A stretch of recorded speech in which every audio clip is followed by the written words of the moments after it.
Do you think there's narcissists that come out that way? Have you ever come across a case like that? I don't really understand why we continue to give people like Jeffrey Dahmer. I thought that was fascinating. There is some indication that there may be some traits that we're born with or something cognitive that we're born with that may lead to this. This is an international podcast transmission. Is anyone out there?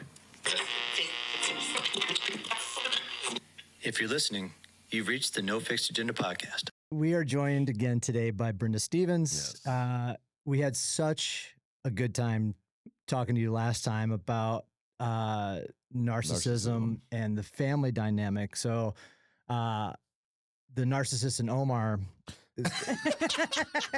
said, you know what, I want to. Yes. No, we thought it'd be really fun to do a little bit more education aspect on the narcissism side of things and kind of go into more of the, we talked family dynamic strictly last time, which I think was very helpful to a lot of our listeners, at least in the comments and stuff that we've received. But I think it's helpful if we explain some of the differences of narcissists, right? The types of narcissists, I thought. And as I said to you in an email, like, what would be some examples of those people or traits or whatever it may be? So thank you for coming in and sharing your knowledge with all of this. Thanks for having me. Appreciate it. Yeah. So just to dive right in, like I was actually doing a little bit more research on this, and I found out there's actually like 5 or 6 different Traits or types of narcissism. Wow. Which, and I think the craziest one that I guess I didn't know was more of the introverted. Yeah. That was the weirdest one for me. An introverted narcissist? Introverted narcissist, yeah. And because wondering if Suzette's a narcissist now. My wife. Never mind. Sorry, I was just joking. Just joking, Suzette. Sorry. So, yeah, that was the, I think, reading all of the information, I was like, wait a second, this doesn't make any sense to me. Yes. And how that goes. So I kind of want to start there because I think there's a lot of introverts that are popping up more and more in this social setting because of the more social media, right? Like people don't go out and they're not trying to be as social in the social settings. And so I almost feel that there's a lot more introverts that I meet nowadays. Before we get into the introvert aspect or diving down that rabbit hole, what are the 5? So let's see if I remember. Before I look at my notes. Let's see. Bust out the notes, bro. I'm memory. Like, all right, let's go. Memory. I'm not trying to do AI here. Let's see. We have and I don't know if it's technically called the introvert. There's a different name for it, but honestly, it should be called the introvert. What is it called? Covert. Covert. Yes. Undercover. Okay, undercover. Undercover. Yeah, that makes sense. Overt. Yep. Overt? Yeah, which is the like out in the open narcissist, Like right? you can totally tell. Like you see them coming down a mile away. There's the maleficent. Is that how you pronounce it? I'm not sure. I actually don't know that one that well. And depending on what list you look at or what you read, you will find like 15 different types of narcissists. Okay. Malignant. Malignant. There we go. Sorry. God. Yeah. Sorry, I was way off on my malignant. Yeah. Yes. Which I think is in more out in the open as far as some people that are popular at this point in time. Yes. We'll get into that in a second. Yeah. But so those are the 3 I remember off my notes. But I have my notes here. I can pull them up really quick. Sorry, everybody. I only remember so much with my brain, but I did. That's a lot. A cerebral narcissist, right? Yeah, that one's. And the somatic narcissist, which I didn't really know what that was completely. Yeah, honestly, that one I don't hear about that one very much either, and I probably can't give you a very good explanation. And it sounds to me like what I read, it's more like physical status, right? Like body like looking at like, oh, look at my fitness. Yes. Fitness influencers Maybe somatic would be kind of like in that realm of people that I would think of, right? That are out there nowadays. Look at my body and look at like, or like bodybuilders sometimes, right? Like that's kind of where my brain went with it. All right. And that's good. So now we 5. So let's go into the covert. Ooh, that sounds so like undercover. It is. Undercover. It is. Like 007 type shit. You're actually so spot on without even realizing. Oh, wow. Because it really is. It's very much under the radar, very under the radar. And what narcissists do, kind of in the wild, they really study people. And this doesn't matter. It doesn't matter if it's family, if it's a coworker, if it's a romantic relationship. They spend a lot of time studying people. So it is kind of undercover, recognizance work, whatever that word is, work. But this is how they weasel their way in. Got it. And even a parent-child relationship, a parent obviously is going to know their child very, very well. I mean, but a narcissistic parent is going to be studying their child and knowing which buttons to push, how to get control, where to do the guilt trip, make the child acquiesce and do what they want them to do. But a covert narcissist is masterful at this. They study, but they also play the victim. Why these types of narcissists sneak into people's lives, and even though there's all kinds of evidence, because every narcissist does the same. I probably said this on the last one too, because I feel like I say it all the time. They all seem like they're using a playbook that they all share. Yeah. They all do the same kind of behaviors. A covert narcissist does it too. But even if someone's kind of aware of narcissism, you'll have a covert narcissist in your life and you'll not realize that they're narcissistic because you don't expect them to be introverted. You don't expect them to be in any way sort of self-flagellating, like they're not going to be behaving in a way that you wouldn't think they'd be behaving in a way that is in any way self-deprecation. But they do. But it's all a game. It's all a show. But playing the victim, using guilt trips, and really just flying under the radar. And anytime they're called out on their behavior, which is also true of any narcissist, but covert narcissists do it differently, where they pretend that they're hurt, and they how could you do that? I love you so much. How could you treat me that way? They don't mean it, at least not in a way that we want or need them to in relationship. But they're very sneaky. And I do have people ask me often, what's the worst type of narcissist? And that's like comparing. It's going to be like apples and oranges in a sense. Something way more crude, but. Well, now I want to hear what you got to say, dude. Like, rewind that. Well, what pile of shit? Which pile of shit? Wow. I like it. Okay. Wow. I take my reference back. Take it back. Yeah. How are you going to determine who treats you more horribly, right? I mean, because they all do. And the end result is that you end up being a shell of who you once were, or never, if it's a child of a narcissist, never even developing into the person you could have been. Yeah. Had you not experienced this. So which pile is the worst? Wow. Right? Yeah. I from a, like we've said this before, it's kind of like they don't mean to do it, right? In a sense, but they know the direction of where they want to go with things, I think. And it's yes. Do narcissists, so as we have these conversations, in my head, I'm like, do I have narcissistic traits? That's a good sign though. Like, dude, am I a narcissist? Like, you start asking yourself those questions, right? And then I'm sure our audience is doing the same thing. Like, we're sitting here describing what a covert narcissist is. And I'm like, shit, am I one? Yeah. And so do narcissists do that? No. Okay. Right. That's why I said it's a good sign. It's a good sign that you're even thinking that way, because narcissists are not going to think like that. They're not. If that thought pops in their head, they're going to find immediately excuses and reasons, evidence of why they're not. So yeah, that's a good sign that you're questioning it. Also, we all have narcissism, right? It's just part of how we're built. It is. But the difference between us, anyone who's not a narcissist, and a narcissist is that the narcissist is malicious in their intent and they don't have empathy. They might have a little bit of empathy. That's a whole other topic. But we're going to probably, if we do something terrible to our partner or in relationship with somebody we care about, or anybody for that matter, we're probably going to come back and say, I'm sorry. And maybe, well, hopefully we're going to not do that again, or we're going to work on changing whatever toxic thing we did. We're not going to continue to behave that way. Narcissists will never do that. They're going to make excuses. They're not going to hold themselves accountable. They're not going to have remorse and do repair in the relationship. And they're going to flip it all around onto whomever they were in conflict with. Mm. And it doesn't matter what type of narcissist, they all do that.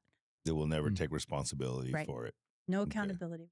Okay. And so I think we asked this question. I'm not sure if we asked this question, but is it a learned trait or is it something that they're born with? That is an interesting question too. There is not nearly enough research out there on this. And even the research that I've seen said this before, Australia, New Zealand, and some in like the UK, some research. We're, as far as I know, not doing a lot of it in the US. And even the research that is being done is minimal. There is some indication that there may be some traits that we're born with or something cognitive that we're born with that may lead to this. But it's the nature versus nurture thing. And I firmly believe that it comes from the nurture side mostly. And that's because most people who have narcissistic personality disorder or even extreme narcissistic traits tend to be raised in homes where there's a lot of abuse and neglect. And that teaches them, or they learn somewhere along the way how to play the game, I guess, with the abuser. And then that develops over time. And then eventually they become quite masterful at it. And now they're out there victimizing. And I asked that question because there's so much. Like I just read, I'm trying to find more. I got diagnosed with ADHD when I was 42. And so I'm very hungry for this type of knowledge of what are my traits and how do I use them to my advantage? What are some of the things that I do and so the same applies when it comes to other things in life, like when I'm a coach, right? So people adapt to certain scenarios, right? Victims adapt to certain scenarios and they learn how to cope. One of the ADHD traits that I learned is resilience.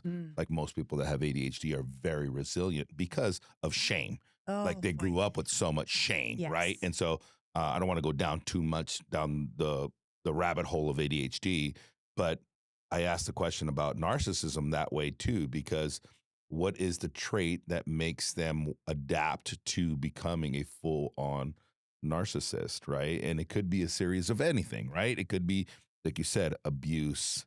Could be, have you ever come across a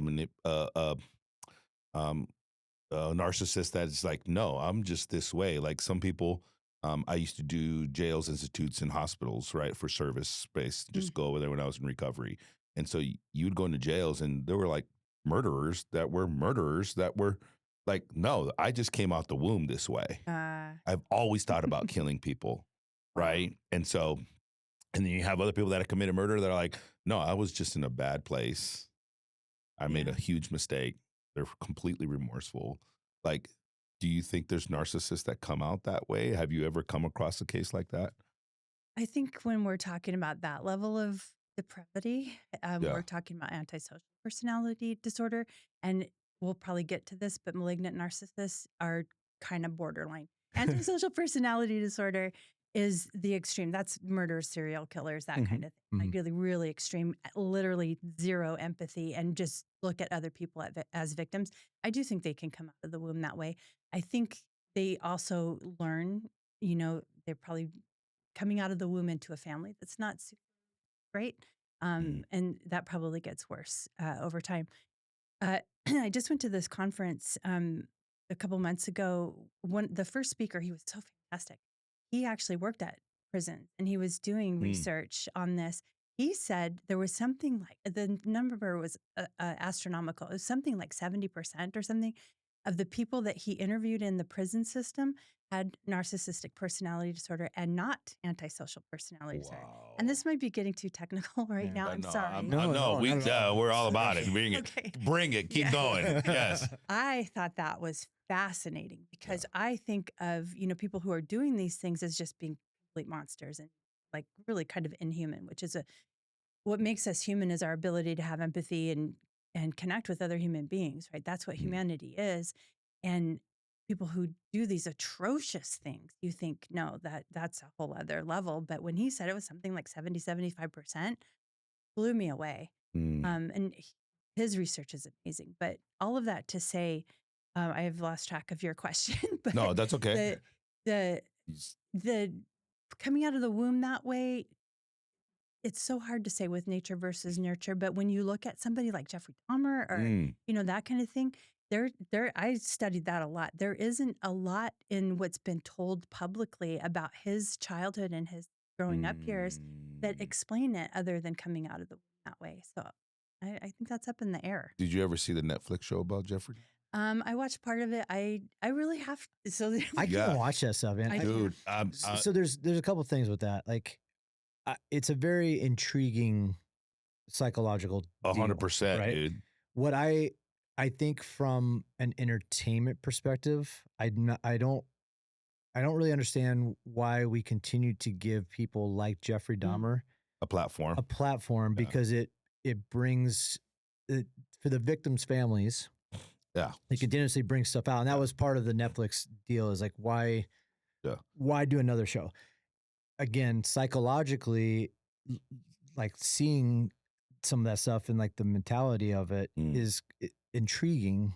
Yeah. But I have a hard time watching that Yeah. stuff. Well, I can only imagine, like before we turned on the mics, we were talking about guarding, what we consume, right? Yeah. And I call it, being a gatekeeper to the mind, right? Yeah. Mm-hmm. And so the same concept, I can only imagine if you were watching an episode like that for you as a professional, that would just be triggering. But in the documentary or in that show, it wasn't even a documentary, it was a show.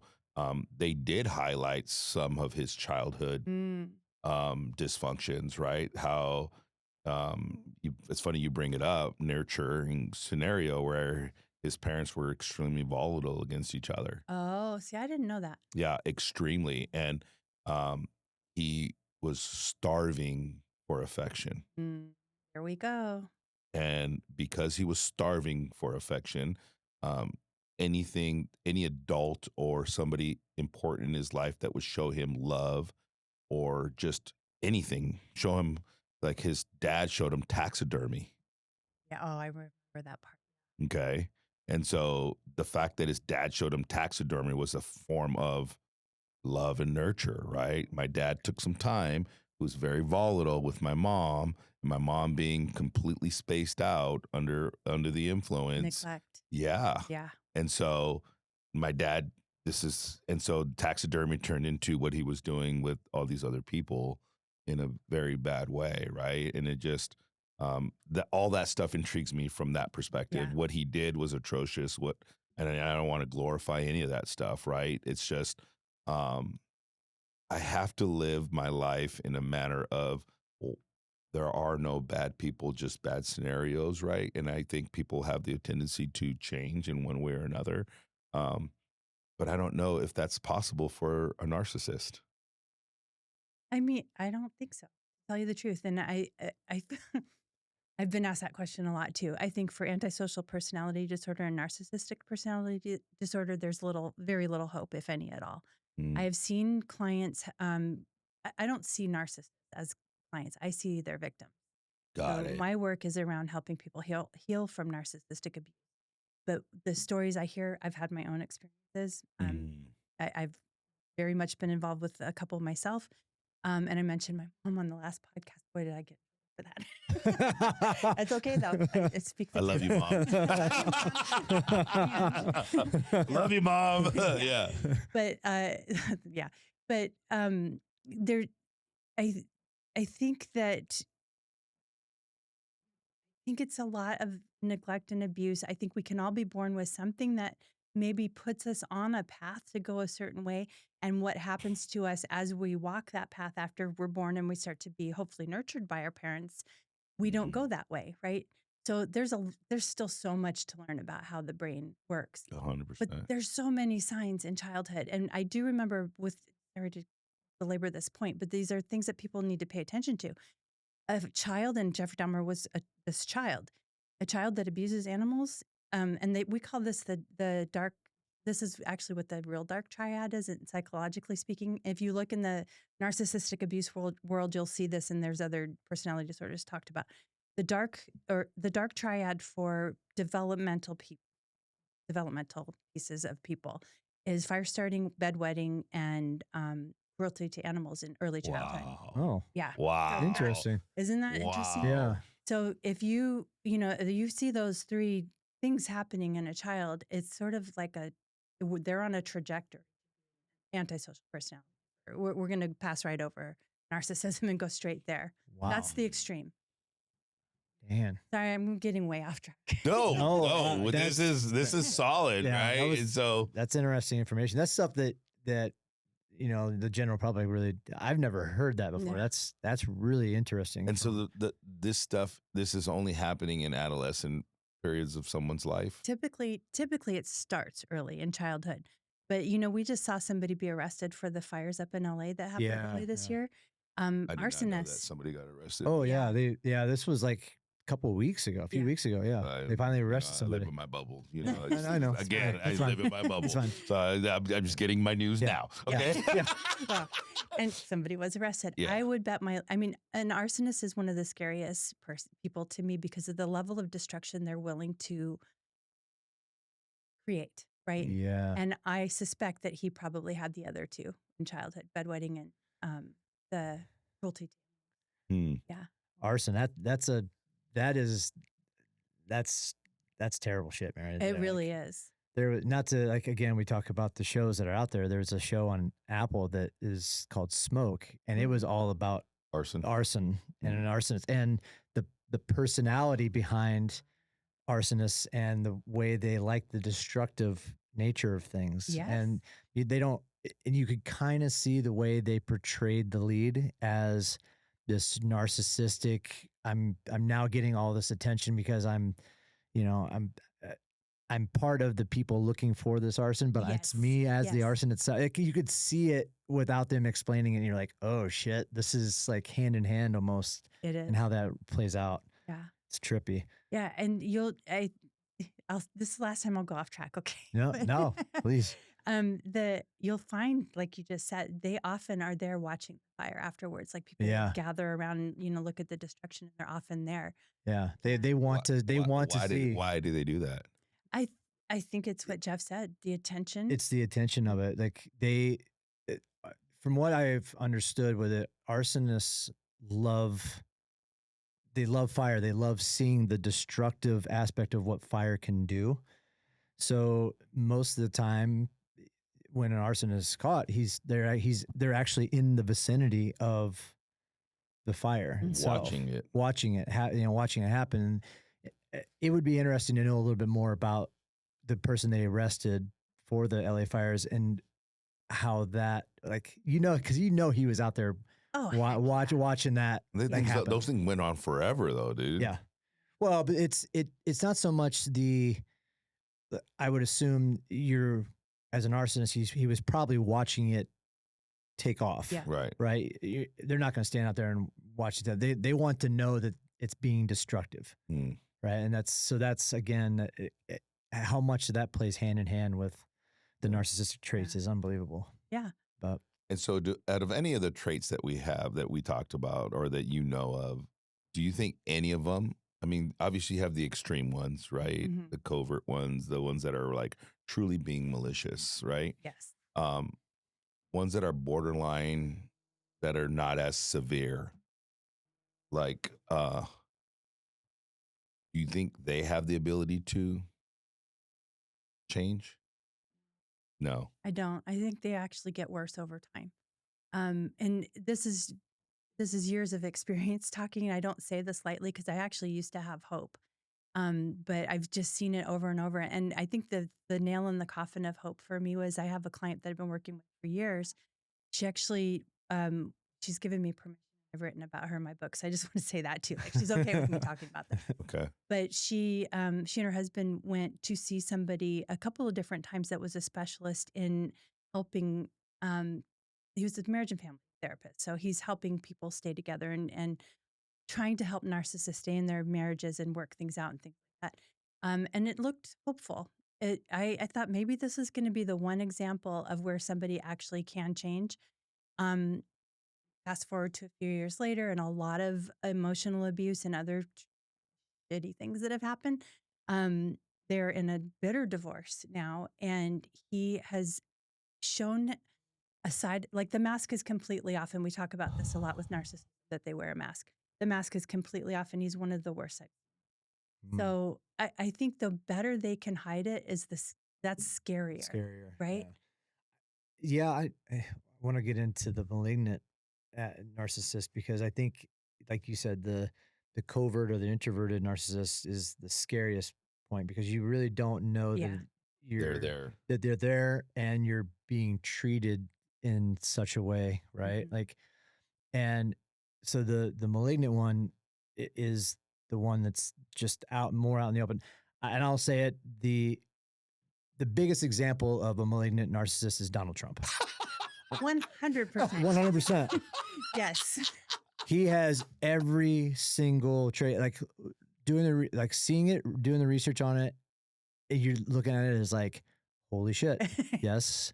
Yes, he's done that. Yes, he's done that. Yes, he acts that way. Yes, he treats people that way. And that is the most open and like in your face. Like, I cannot believe that guy just said that, did that, and acts that way. So I kind of want to talk a little bit more about that, because I think that has polarized the world right now. And this is, our society, like, and everybody can see it. Yep. And what's crazy to me is over 50% of the people in the United States acknowledge the fact that it's happening, but they're like, fuck it. Yeah. Yeah. Like, works for me. This is who this guy is. It works for me. Yeah. Well, is that a trait though?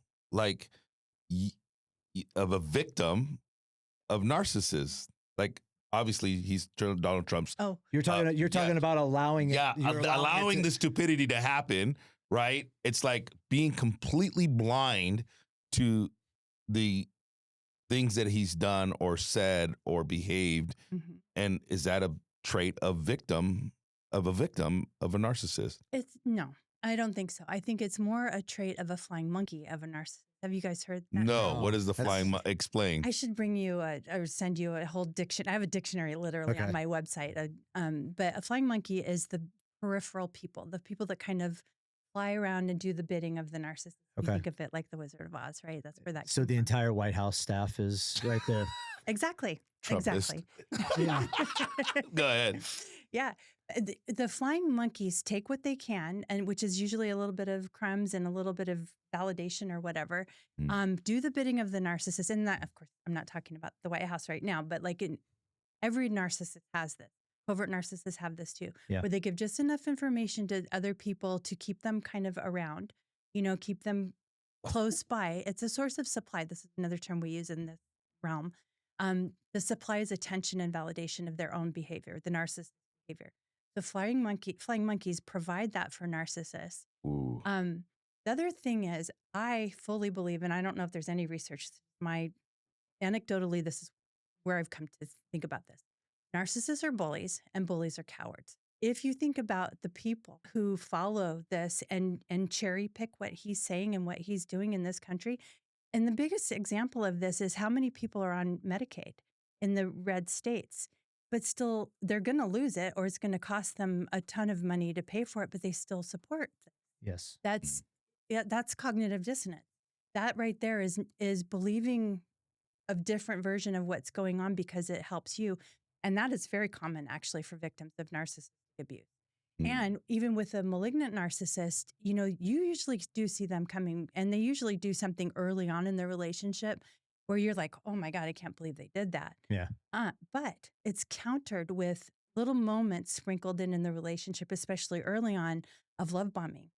Another term, really. There's a whole lexicon. Love bombing I'm familiar with. Yeah. That's more common. We talked about that in the relationship. That's common, yeah. In the parent. Yeah. Right. Exactly. Yes, right.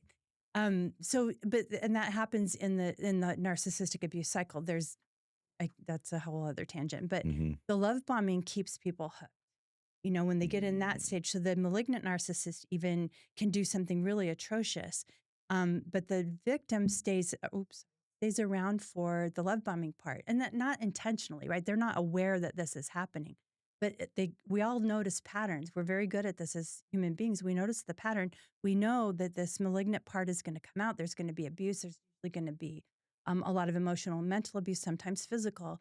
But the victim knows it's going to swing around in that cycle, and we get the love bombing part, and that's the release of endorphins and all the happy neurotransmitters. That keeps us hooked. That's what's happening on a larger scale here. So to put it, I'm sorry, I'm going to keep bringing it political, but that's what's happening though, right? Yes. Is something happens in politics right now that's terrible. Government shutting down, whatever it is, right?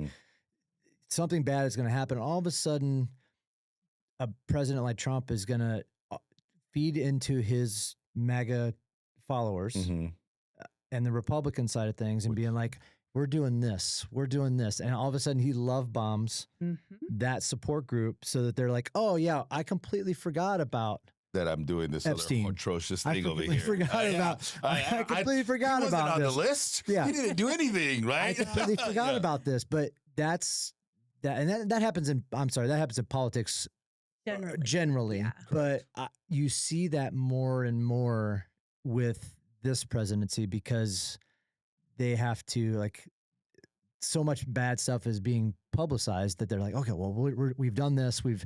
I've stopped 7 wars. I've done this, and I've created this, and I've done this, and so it's what was the term that you said though? It was you say flying monkeys? Yeah, flying monkeys. Yeah. And so do flying monkeys have a hope? I think they have a hell of a lot more hope than a narcissist does. Yeah. Right. I think flying monkeys can come out of it. I really do think they're just in this phase of, like I said, cognitive dissonance or some fog where they're cherry picking what they're taking in and accepting and ignoring the rest. I do think there's hope definitely for them because they don't tend to be narcissists. They tend to be enablers, which has a selfish aspect to it too because they get something out of this. In this instance, if we're talking about politics, what they get is a feeling of power.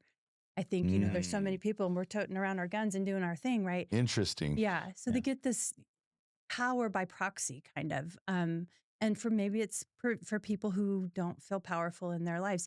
And I was going to say this about the arsonist too.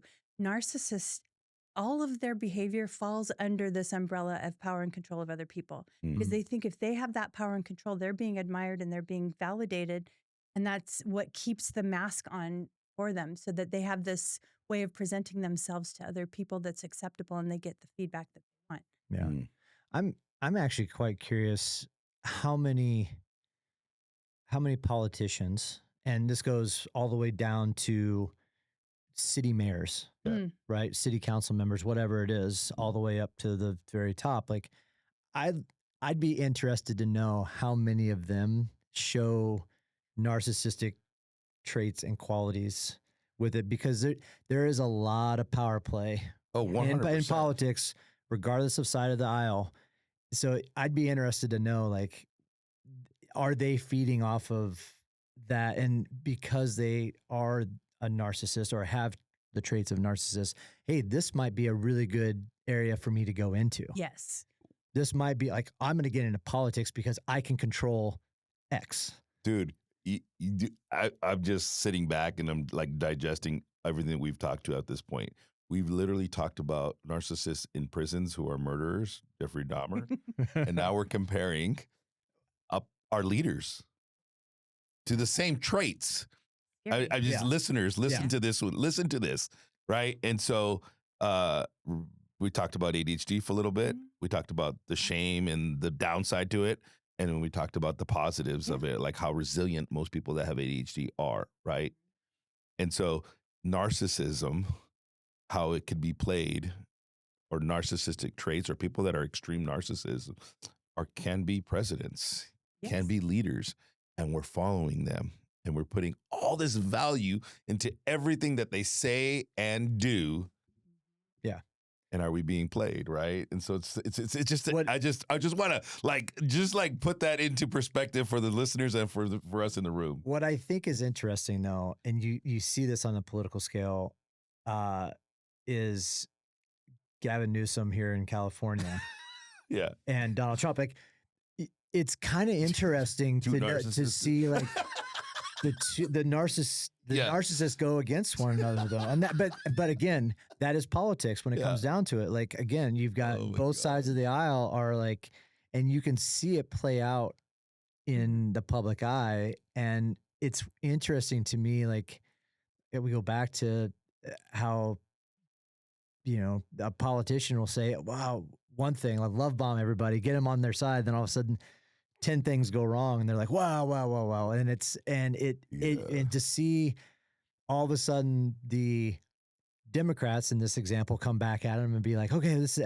and you're like, narcissist versus narcissist. Neither one of them are good. This is fucked up. Yeah. We're doomed. We're totally fucked. Burn the boat. Let's go. It's scary. Yeah, it is so freaking scary, right? And that's what I see. I'm so glad we're having this conversation because I'm like, Jeff and I have talked about, the whole, we've talked about political topics like storming the Capitol and all these other things that have happened under, Trump. And I hate bringing them up because bringing up somebody who doesn't deserve to be brought up anymore is like one of those things that I really like. As I see that in a narcissist, I was like, why am I giving this person more? Right. Yeah. And so, but I digress. And I just think about it from a political standpoint. We brought up politics. Caution, like if you're listening to this right now, understand that people that are out there in public eye that are begging us to be flying monkeys, you can decide Yes. whether you want to be a flying monkey or not. Absolutely. Both Jeff and I are, we said it from a political point, like we're on the fence. Mhm. He and I are on the fence. He leans a little left, I leaned a little right? And so I remember early on in politics when I first got into politics, and that was until I got out of rehab, that I was like, oh, I'm a conservative and this is the right thing to do. Mhm. And I'm like, bro, that's not right. And so I got on the fence and I learned how to be on the fence, like what's right, what's wrong. And I think with the fact that you say the flying monkeys have hope. Yeah. And so that's the thing that I lean on is the hope Mhm. that you can choose to not feed into it. Right. You can choose not to play into it, Right. right? The narcissistic behavior doesn't have to be the end all be all. We have control in what we can and cannot do Yes. in these scenarios. Yeah, I want to be cognizant of your time here, but there's one other thing I want to talk about is, and I mentioned it earlier, is the cerebral narcissist, because again, interesting to me and how much they can differ from everything. So can you explain like how the cerebral narcissist kind of fits into the conversation that we're having here? Absolutely. So first, I think I said this already, but I want to make it clear. It doesn't really matter. Like none of these types really matter. They're all bad. Stay away. Yeah, 100%. Right. Yeah. Run. Exactly. Yeah, or have really strong boundaries if you can't. You can't get away.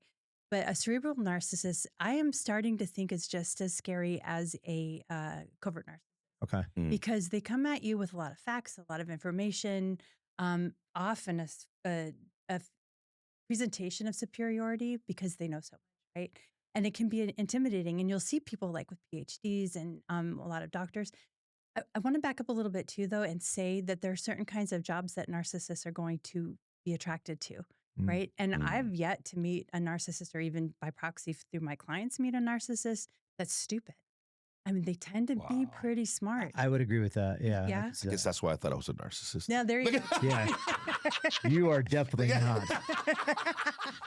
Let's put that to rest right now. But anyway. I would agree with that. Go ahead. I would agree. Go ahead. I will say that seems to be kind of a trait in the narcissist is they are very intelligent, whether it's across the board or very intelligent in certain fields. Yes. Right. Yeah. Well, and they tend to find employment or careers that are in leadership positions. And we haven't even talked about spiritual narcissists yet. No. This is another big one. I've worked with several clients that have been daughters. I work mostly with women, but that are daughters of pastors and or cult members. Now, okay.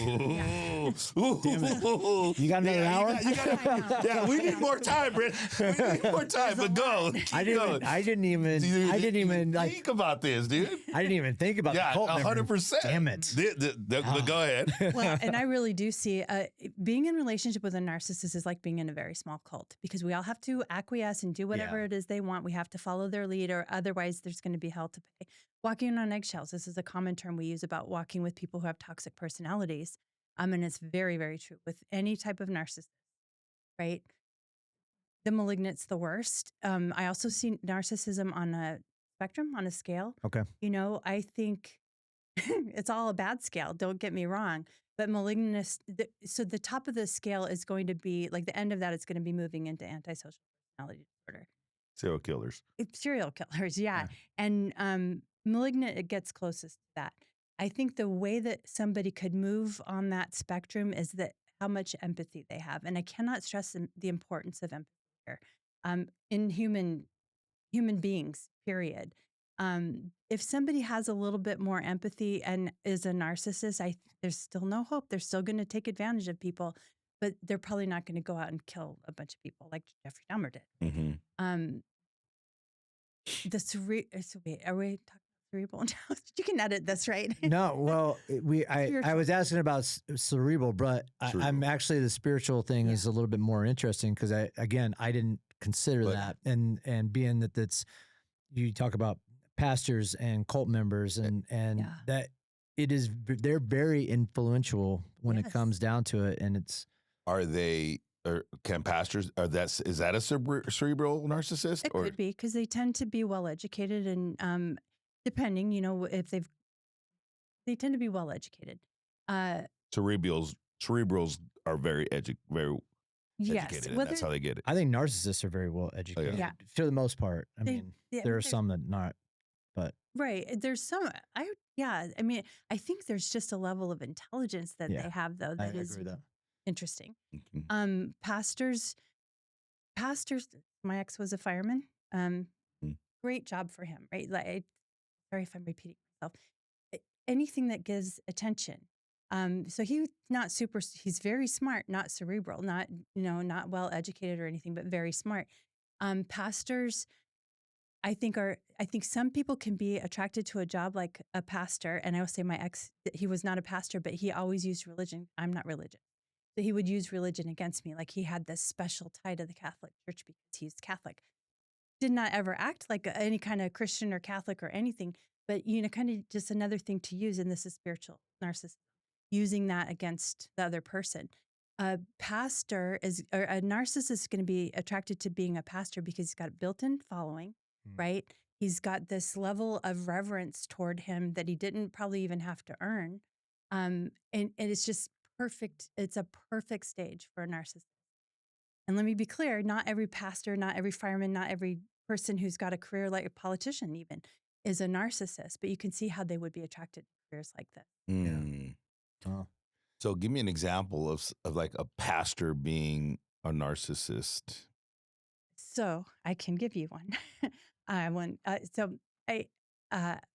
I said I had a few clients actually that have been children of pastors. The pastor puts on a face to the public, and again, it doesn't have to be. It's male or female. It doesn't matter. They all do the same. It's not gender specific. Nope, no. But they put on this face out to the public, like to their congregation or whatever it is, that looks very respectful, and I'm the pillar of this society, right, or this community, and even chastises people, which is I think the big part, for not following the Bible, but then go home and get drunk and beat their wife or their kid hit their dog, whatever it is, right? Mhm. It's this incongruity of the person they're presenting themselves to be versus what they're doing behind closed doors. And that's true again with all narcissists. Mm. So, I mean, it's just another job that somebody can get to give them attention and built-in respect. Interesting. Yeah. Because this is the one thing, and I do believe in God, and I do have a spiritual aspect of me, right? But I always say I'm not a typical Christian, Mm. right? Because I curse and because I I don't push my religion onto or my belief onto anybody else. Somebody asks me, I share it, right? Or otherwise, I just keep it to myself, right? And I just live by whatever I've read in the Bible. That's kind of that's my version of spirituality Mm. versus being a part of a church Yeah. where, like, I always say me and my wife disagree here. And so I was like, well, the church is very manipulating because it's the human aspect of things that gets put into it, right? Yes. Versus if you truly read the Bible, like, oh my gosh, you read the Bible, like Jesus himself used a lot of what people would consider to be trash people, Mm. like prostitutes and Yep. people that are polygamist, and like he used a lot of these crazy people that are just not in society's eyes amazing, Mhm. right?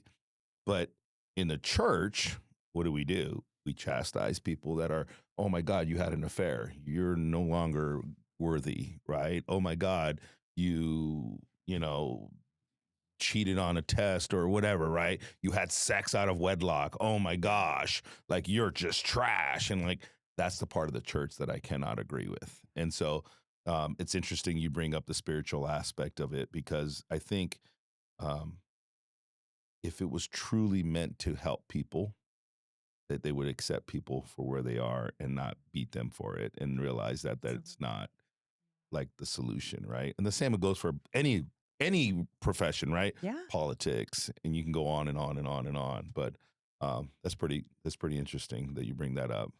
Well, unfortunately, I've heard there are a lot of narcissists in my profession, therapists. We're in a role, and I think that's particularly evil because people come to us with I mean, the things we hear people say you Mm. would not even imagine, and people are trusting us with such delicate, vulnerable information, and to not know that that therapist that you have or the psychologist, whatever it is, could be narcissistic too, I think is devastating. Mm. Um, What other professions do you think narcissists would be attracted to? Therapist. I do think that makes sense to me because they have such impact on people, and that would be very appealing to a narcissist. Police, firemen. I have a real bias against firemen, but I do think it's true, despite my personal experience. And then this is the common ones I see: police, firemen, and the pastors or religious leaders. And this won't surprise you. I've also worked with quite a few daughters of famous football players. Interesting. Isn't that interesting? Yeah. Makes sense though, right? Right. Well, from a football perspective, they always talk about you need to be alpha Mm. in any sport. You Right. need to be the Or alpha, team sport, primarily. especially in the professional football stages. Yeah. You talk about all these alphas being in the locker rooms, and I can kind of see that from an athlete perspective. Yeah. Well, and I will say this, a couple of them were Chargers daughters, so there's probably a whole other level of inferiority complex there, right? But honestly, they've all been the same. I had one that was, I think, Pittsburgh Steelers or someplace on the East Coast, but it makes sense. There's that build up. So they're wearing a mask all the time too, because you're not really alpha males. You're just a person. Yeah. Right. But they have to wear this image. And I think that gets ingrained to who they are. I agree with that. Yeah. How about coaches? No. You are perfectly Are fine. you trying to like I'm not trying to put myself in the thing. As we're discussing narcissistic traits and behaviors, one of the biggest things this is why I opened up my gym, dude. This is exactly why I opened up my gym, because I would be working in other gyms and it was always the coach, like, look at me, look at me, Yeah. look at me, look at me. And I freaking hated that, Like it was the biggest freaking thing that I hated about gyms because it created this environment and cliques in a big giant community where we're supposed to be celebrating the people in the community versus, oh, that coach is this, and oh my gosh, put him up on a pedestal. Like, and he has to look, or he or she has to look a certain way. And because he or she looks a certain way, I'm going to follow them and I'm going to do what they want me to do because I want to look like that. And I'm like, dude, that's bullshit. Yeah. Because I've come across other coaches in the industry, fitness professionals, we'll call them, not even call them coaches, that don't look the part, but are amazing. Yeah. I work with one. Right? Yeah.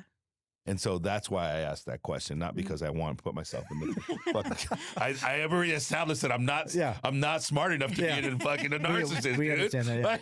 Yeah. I know you're grasping at straws, so you want to be in that category. No, I don't want to be.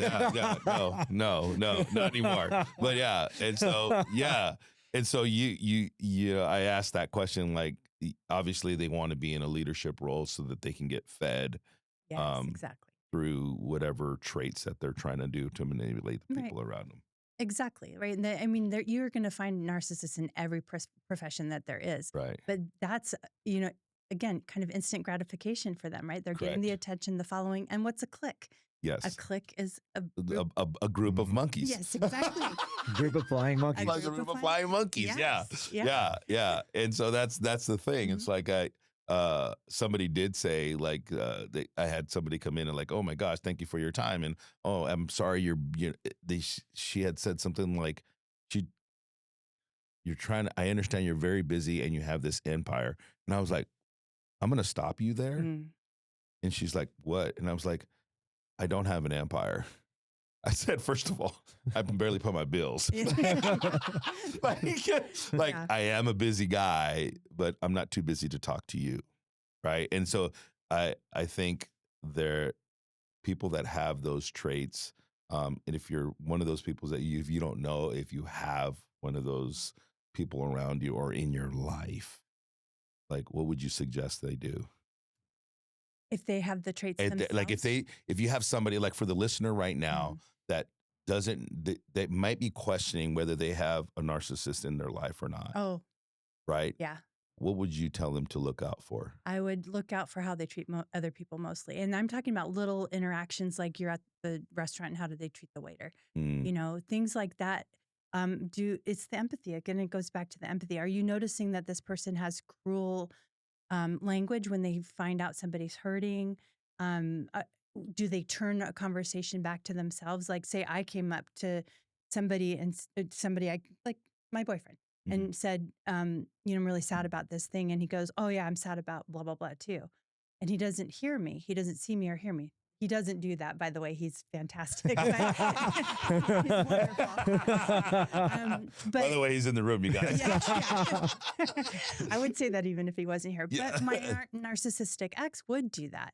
Like I could never be open with him or vulnerable with him without it coming back to bite me in the ass, to tell you. Okay. And now, I cut this out if you want to, but I do a podcast with his other ex who's going through a divorce with him now. And I hear the exact same things from her. Yeah. And same thing. Like, so, and this is what I said earlier, that they get worse. I've seen it with him because I knew him when we were in our early 20s. And now I just 60, but in our 50s, I was still talking to him, and he's so much worse, so much more manipulative, has gone to therapy and now uses therapeutic language he weaponizes it. He's smart now. Wow. Yeah. He's smarter. Found another way to manipulate. Wow. Yeah. And so people that are following, I mean, we talked about social media, right? Yeah. And we'll kind of cut it short because I know you got to run. But, Sorry. But that's okay. But from a social media aspect, we talked about being a gatekeeper to what we consume, gatekeeper to your mind, right? If you would say you're on social media or you're consuming things that are very just not regulated, social media is not very regulated in a lot of ways, right? What would you say to those people? Like, how would you like cut those people out? I mean, obviously understanding some of the traits. It's cutting out the social media that they're following. I would cold turkey that stuff. I would just stop it because it's feeding you I think a couple of things. It's feeding you things that your brain just should not be consuming. I mean, after the shooting of the podcast person, I don't want to say his name either. I got on social media after that and saw it actually happen. And I thought, how is that being allowed? How is that being allowed? How is that being allowed? Yeah. We have to protect ourselves from that. And the other piece of it is that I think if you're with a narcissist, you're exposed to this lack of empathy all the time. And you watch some of this stuff, like children watching their parents be dragged away to unknown locations, little children who are crying and don't understand this. If you keep watching that, you're going to be desensitized to it. And you cannot allow that. And you're already in a situation with the narcissist who's desensitizing you to their behavior, right? And you're pulling back and you've got the cognitive dissonance going on and you're not really living in the reality of what's happening there because it's not safe for you to live in that reality. You have to be very careful about what else you're allowing in. Just stop it. Easier said than done, but just stop. Oh yeah, you bring up a valid point, right? As you scroll through social media, social media will sensitize certain things, right? Yes. And they will be blurred out. And if you look through something, but through all of that, the shooting and all these other pages that you're following that are not being censored. And so you're absolutely right. Be the guard to your own mind and make sure you cut that shit out. Yes. Yes, indeed. Well, Brenda, thank you so much for coming in again and chatting a little bit more about, narcissism and the traits behind it and everything else, what people can look out for. I think it's very important for, especially again, in today's society, that we kind of have a little bit better understanding of what people are feeding us. Yes. And what to look out for. And what to look out for and all that stuff. So I appreciate you. Thank you so much. Thank you so much and for I want to plug your podcast again because so what's the podcast again if people want to sit and listen to you and your friend? Yeah. She's my sister. Not really my sister, but we've formed such a closeness now. It's Two Queens and a Joker, My Narcissist Ex and Me. That's the title of it. And we really kind of drag him over the coals. We don't say his name. But we tell it like it is. Actually, we're not dragging him over the coals. We're telling the truth about what we experience with him, right? And the idea is that it normalizes other people's experiences because narcissistic abuse survivors blame themselves for everything under the sun. And if there's kids involved in the relationship, it's exponentially worse because they think, why didn't I get out earlier? Why didn't I get my kids away from this earlier? All of that stuff. So Sarah and I are just trying to let people know we're all in the same boat. You are functioning now when you get away from a narcissist, or when even just as you start to realize the person in your life has got narcissistic traits, you are now functioning with a different brain than you started with when you started the relationship with them. Or a child of a narcissist, your brain has developed not as quickly and not in emotionally mature ways as it should have, but there's time to catch up for that. You will catch up. It's not like a sentence that you're stuck with for your whole life. Yeah. Reps and sets, I call that. Yeah.